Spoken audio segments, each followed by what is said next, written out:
श्रीमद्रामायणे वाल्मीकीये आदिकाव्ये अरण्यकाण्डे सप्ततितमः सर्गः।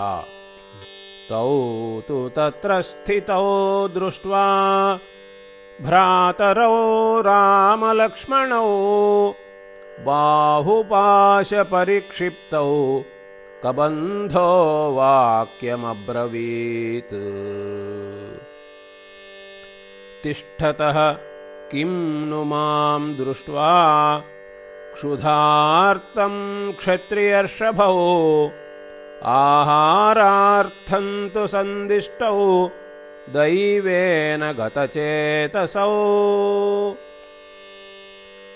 तच्छ्रुत्वा लक्ष्मणो वाक्यं प्राप्तकालं हितं तदा उवाचार्तिं समापन्नः विक्रमे कृतलक्षणः। त्वां च मां च पुरातूर्णम् आदत्ते राक्षसाधमः तस्मात् असिभ्यामस्याशु बाहू छिन्दावहै गुरु। भीषणोऽयं महाकायः राक्षसो भुजविक्रमः लोकं ह्यतिजितं कृत्वा ह्यावां हन्तुमिहेच्छति।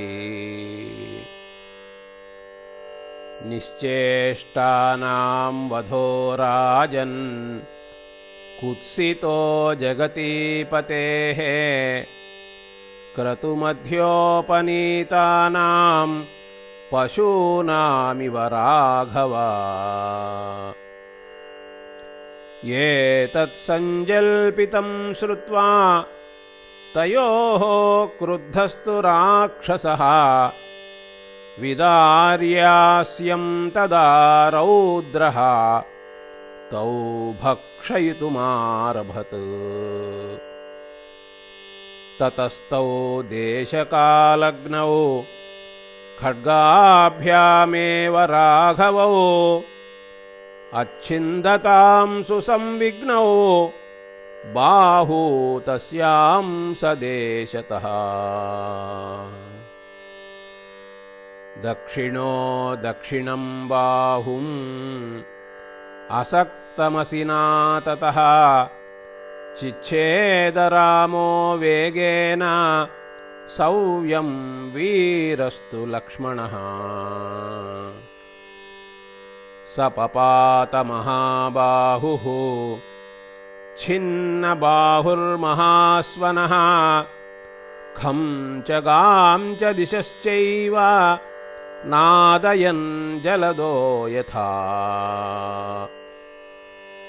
स निकृत्तौ भुजौ दृष्ट्वा शोणितौघपरिप्लुतः दीनः पप्रच्छतौ वीरौ कौ युवामिति दानवः।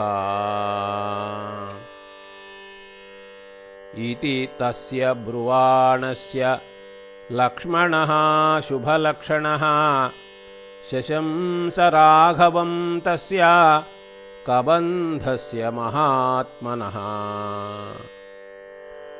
अयमिक्ष्वाकुदायादः रामो नाम जनैः श्रुतः अस्यैवावरजं विद्धि भ्रातरं मां च लक्ष्मणम्।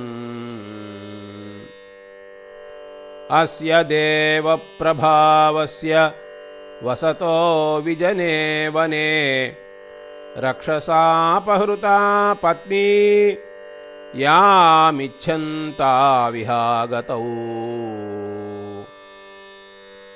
त्वं तु को वा किमर्थं वा कबन्धसदृशो वने आस्येनोरसि दीप्तेन भग्नजङ्घो विवेष्टसे।